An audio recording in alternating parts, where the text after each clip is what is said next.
Jangan menikahkan anak di bulan Muharram atau Suro, berbahaya, nanti akan terjadi kesialan, bisa hancur rumah tangganya, atau mungkin sampai terjadi perceraian.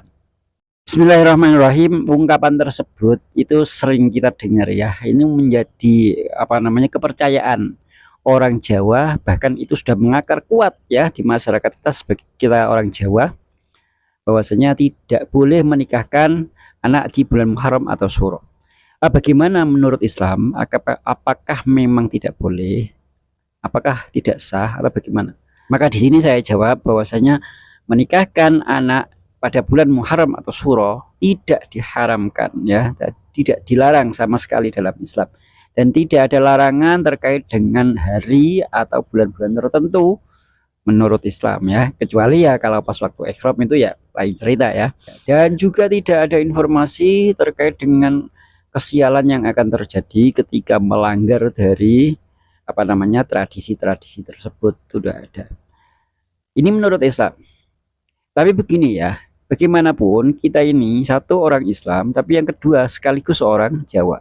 Artinya secara sebagai orang Islam, kita ini juga harus menjiwai dan menerapkan syariat-syariat Islam apa adanya. Tapi sebagai orang Jawa, kita ini juga jangan terlalu apatis, jangan terlalu menutup mata tentang adanya tradisi dan kepercayaan mitos orang Jawa.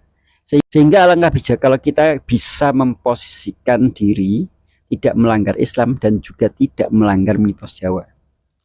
Jadi bagaimana sikap kita? Ya akan lebih baik menurut saya untuk tidak melanggar, mencoba atau melakukan pernikahan di bulan Muharram atau Syuro.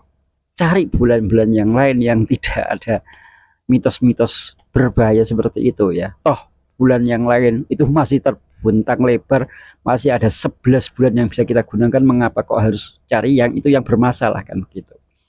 Meskipun kita menghindarinya bukan karena takut kesialan, tapi lebih untuk menjaga perasaan ya orang-orang sekitar, teman-teman kita, tetangga kita, supaya tidak menghujat kita atau paling tidak ngerasani ya menggibah kita.